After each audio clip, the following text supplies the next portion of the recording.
মৰমৰ ছাত্ৰ ছাত্ৰীসকল, তোমালোকক মই মোৰ চেনেলটোলৈ স্বাগতম জনাইছোঁ। আজি মই ক্লাছ 8ৰ বিজ্ঞান পাঠ্যপুথিৰ অধ্যায় 10 কোষ গঠন আৰু কাৰ্যপাঠটোৰ অনুশীলনীৰ প্ৰশ্নসমূহৰ উত্তৰসমূহ আলোচনা কৰিম। গতিকে তোমালোকে ভিডিঅ'টো প্ৰথমৰ পৰা শেষলৈকে চাবা। অনুশীলনীৰ 1 নম্বৰত দিয়া আছে তলৰ উক্তিবোৰ সত্য নে অসত্য চিনাক্ত কৰা। এ নম্বৰ উক্তিটো হৈছে এককোষী জীৱৰ দেহত এটা কোষ থাকে। এই উক্তিটো সত্য। বি নম্বৰ উক্তিটো হৈছে পেশী কোষবোৰ শাখাযুক্ত। এই উক্তিটো অসত্য। চি নম্বৰ উক্তিটো হৈছে এটা জীৱৰ মৌলিক জীৱিত একক হ'ল অংগ। এই উক্তিটো অসত্য। ডি নম্বৰ উক্তিটো হৈছে এমিবাৰ আকৃতি অনিয়মীয়া। এই উক্তিটো সত্য।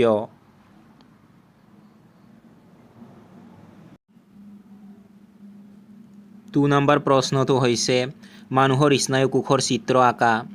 স্নায়ুকোষে কি কাম কৰে? ইয়াত মই তোমালোকক স্নায়ুকোষৰ চিত্ৰ দি দিছোঁ। এইটো তোমালোকে চাই লৈ আঁকি ল'বা।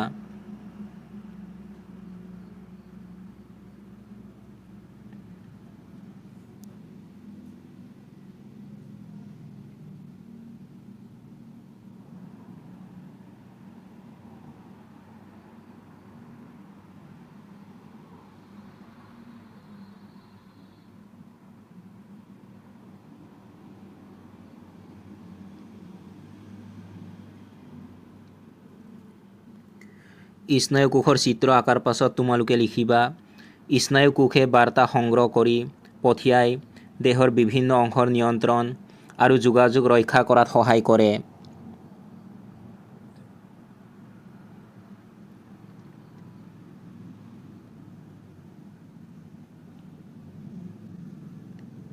থ্ৰী নম্বৰত দিয়া আছে তলত দিয়া বিষয়ৰ ওপৰত চমুটোকা লিখা। এ নম্বৰত দিয়া আছে কোষ প্ৰৰশ। তোমালোকে উত্তৰত লিখিবা ই কোষাবৰণ আৰু কোষ কেন্দ্ৰৰ মাজত থকা জেলিৰ দৰে দ্ৰব্য। কোষৰ আন বহু উপাদান বা কোষাংগ কোষ প্ৰৰশত পোৱা যায়। সেইবোৰ হ'ল মাইটকণ্ড্ৰিয়া, গলগী বডি, ৰাইব'জম ইত্যাদি।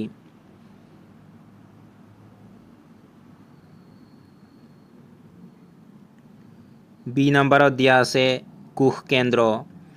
তোমালোকে উত্তৰত লিখিবা ই জীৱকোষৰ আটাইতকৈ প্ৰয়োজনীয় উপাদান। ই সাধাৰণতে গোলাকাৰ আৰু কোষৰ কেন্দ্ৰত অৱস্থিত। ইয়াক ৰং কৰিব পাৰি আৰু অতি সহজে অনুবীক্ষণ যন্ত্ৰৰ সহায়ত চাব পাৰি। এখন আৱৰণে কোষ কেন্দ্ৰক কোষ প্ৰৰশৰ পৰা পৃথক কৰিছে। এই আৱৰণখনক কোষ কেন্দ্ৰীয় আৱৰণ বোলে। এই আৱৰণখনো বিন্ধাযুক্ত আৰু কোষ প্ৰৰশ আৰু কোষ কেন্দ্ৰৰ মাজত পদাৰ্থৰ চলাচলত সহায় কৰে।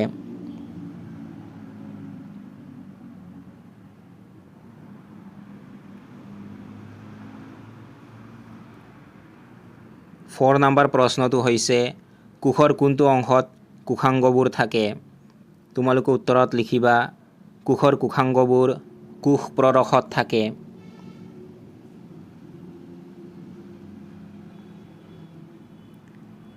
ফাইভ নম্বৰ প্ৰশ্নটো হৈছে প্ৰাণী আৰু উদ্ভিদৰ কোষৰ ছবি আঁকা।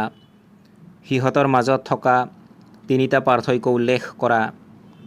ইয়াত মই তোমালোকক প্ৰাণী আৰু উদ্ভিদৰ কোষৰ ছবি দি দিছোঁ। তোমালোকে এইটো চাই আঁকি ল'বা।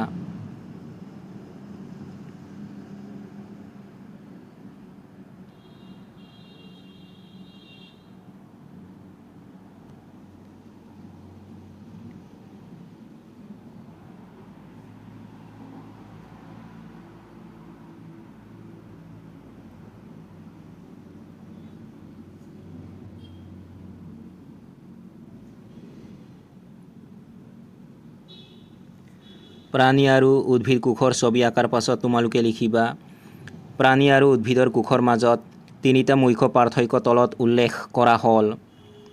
উদ্ভিদ কোষত কোষবেৰ থাকে কিন্তু প্ৰাণী কোষত নাথাকে। উদ্ভিদ কোষত প্লাষ্টিড থাকে কিন্তু প্ৰাণী কোষত নাথাকে। উদ্ভিদৰ কোষত সাধাৰণতে ডাঙৰ ৰসধানী থাকে কিন্তু প্ৰাণী কোষৰ ৰসধানীবোৰ বহুত সৰু।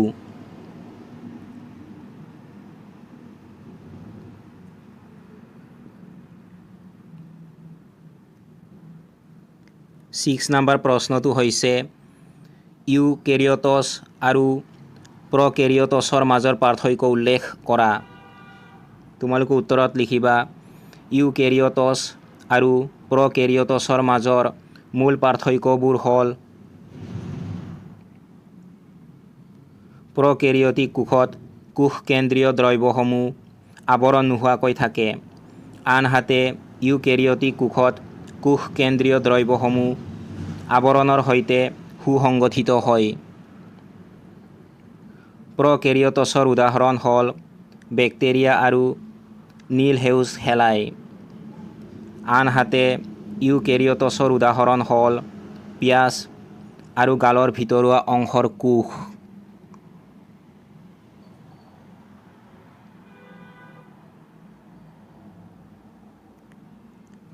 ছেভেন নম্বৰ প্ৰশ্নটো হৈছে কোষৰ কোনটো অংশত ক্ৰমজম পোৱা যায়, সিহঁতৰ কামবোৰ উল্লেখ কৰা।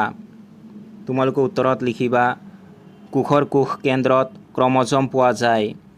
ক্ৰমজমবোৰে জিন কঢ়িয়ায় আৰু বংশানুক্ৰমে পোৱা গুণবোৰ পিতৃ মাতৃৰ পৰা সন্তানলৈ স্থানান্তৰিত হোৱাত সহায় কৰে।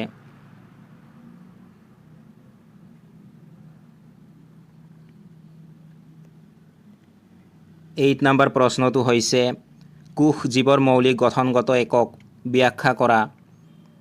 তোমালোকে উত্তৰত লিখিবা ইটা লগ লগাই যেনেকৈ ঘৰ সজা হয়, ঠিক সেইদৰে কোষসমূহো লগ লাগি জীৱদেহ গঠন হয়। যদিও একেধৰণৰ ইটা ব্যৱহাৰ কৰি ঘৰ সজা হয়, ঘৰবোৰৰ আৰ্হি, আকৃতি আৰু আকাৰ কিন্তু বিভিন্ন ধৰণৰ হয়। ঠিক সেইদৰে জীৱজগতত জীৱসমূহ এটাৰ পৰা আনটোৰ পৃথক হ'লেও সকলোবোৰেই কোষৰ দ্বাৰা গঠিত।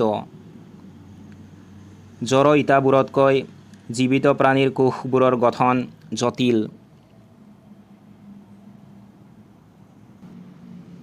নাইন নম্বৰ প্ৰশ্নটো হৈছে কিয় হৰিতকণা মাথো উদ্ভিদৰ কোষতহে পোৱা যায়, ব্যাখ্যা কৰা। তোমালোকে উত্তৰত লিখিবা হৰিতকণা মাথো উদ্ভিদৰ কোষতহে পোৱা যায় কাৰণ উদ্ভিদ স্বপোষক। হৰিতকণা বা ক্লৰ'প্লাষ্টত ক্লৰ'ফিল নামৰ সেউজীয়া পদাৰ্থ থাকে। এই ক্লৰ'ফিলে সালোক সংশ্লেষণ প্ৰক্ৰিয়াৰ বাবে পাতক সহায় কৰে, যাৰ দ্বাৰা উদ্ভিদে নিজৰ খাদ্য নিজে প্ৰস্তুত কৰিব পাৰে।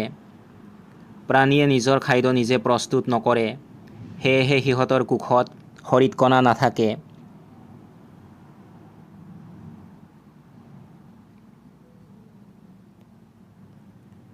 টেন নম্বৰত দিয়া আছে তলৰ শব্দ সাথৰ সম্পূৰ্ণ কৰা।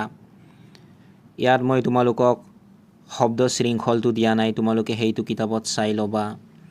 প্ৰথমতে তোমালোকক দিছে তললৈ 1 নম্বৰত দিয়া আছে কোষ কেন্দ্ৰত থকা পকোৱা সূতা সদৃশ গঠনৰ উপাদান। তোমালোকে উত্তৰত লিখিবা ক্ৰমজম।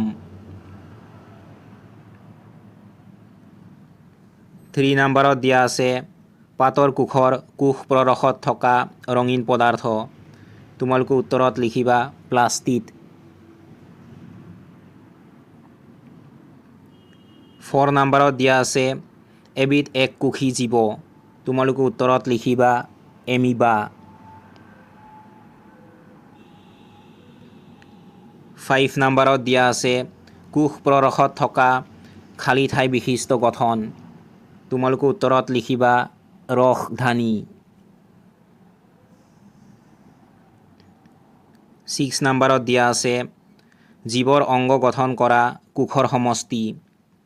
তোমালোকে উত্তৰত লিখিবা কলা। তাৰ পাছত দিয়া আছে পথালি কয়। 2 নম্বৰত দিয়া আছে কোষাবৰণ আৰু কোষ কেন্দ্ৰৰ মাজত থকা জেলিৰ দৰে দ্ৰব্য। তোমালোকে উত্তৰত লিখিবা চাইটোপ্লাজম।